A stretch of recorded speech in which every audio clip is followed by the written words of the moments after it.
পিলখানা হত্যাকাণ্ডের বিচারিক প্রক্রিয়াকে নষ্ট না করার আহ্বান জানিয়েছেন সেনাপ্রধান জেনারেল ওয়াকারুজ্জামান। 2009 সালে পিলখানায় সংঘটিত নির্মম হত্যাকাণ্ডে শাহাদাত বরণকারী সেনা কর্মকর্তাদের স্মরণে মঙ্গলবার মহাখালীর রাওয়া ক্লাবে এক অনুষ্ঠানে সেনাপ্রধান এই আহ্বান জানান। তিনি বলেন, পিলখানা হত্যাকাণ্ড সম্পূর্ণটাই বিডিআর দ্বারা সংঘটিত, ফুল স্টপ, কোনো ইফ এবং বাট নাই। জেনারেল ওয়াকারুজ্জামান বলেন, 2009 সালের 25 ফেব্রুয়ারি জাতি হারিয়েছে 57 জন চৌকস সেনা অফিসার। শুধু তাই নয়, তাদের কিছু কিছু পরিবারবর্গের সদস্যরাও প্রাণ হারিয়েছেন। তিনি এই সমস্ত বর্বরতার চাক্ষুষ সাক্ষী বলে জানান। সেনাপ্রধান বলেন, সবসময় মনে রাখতে হবে এই বর্বরতা কোনো সেনা সদস্য করেনি, সম্পূর্ণটাই তদানীন্তন বিডিআর সদস্য দ্বারা সংঘটিত, ফুল স্টপ। এখানে কোনো ইফ এবং বাট নাই।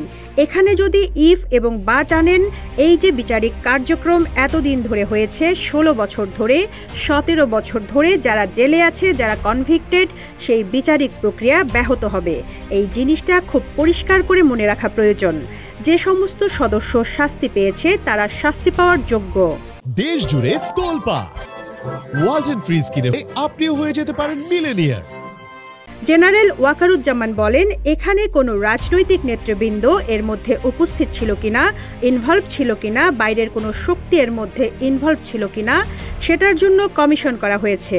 বটম লাইন হচ্ছে, যে সমস্ত চৌকস সেনা সদস্য প্রাণ হারিয়েছেন, তারা প্রাণ হারিয়েছেন তদানীন্তন বিডিআর সদস্যের গুলিতে। এ ব্যাপারে ভিন্নমত পোষণ এবং ঘটনাকে ভিন্ন খাতে নেওয়ার চেষ্টা মঙ্গলজনক হবে না। নিজেরা হানাহানিতে লিপ্ত থাকলে দেশের স্বাধীনতা বিপন্ন হবে, এমন সতর্কবাণী উচ্চারণ করেছেন সেনাবাহিনী প্রধান জেনারেল ওয়াকারুজ্জামান। সেই সঙ্গে সেনাবাহিনীকে সহায়তা করার আহ্বান জানিয়েছেন তিনি।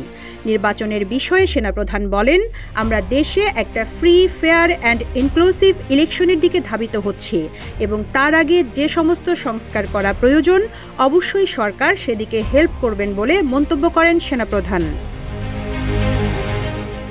সবাইকে সতর্ক করে দিয়ে সেনাপ্রধান বলেন, আমি আপনাদের সতর্ক করে দিচ্ছি, আপনারা যদি নিজেদের মধ্যে ভেদাভেদ ভুলে একসাথে কাজ না করতে পারেন, নিজেরা যদি কাদা ছোড়াছুড়ি করেন, মারামারি কাটাকাটি করেন, এই দেশ এবং জাতির স্বাধীনতা, সার্বভৌমত্ব বিপন্ন হবে।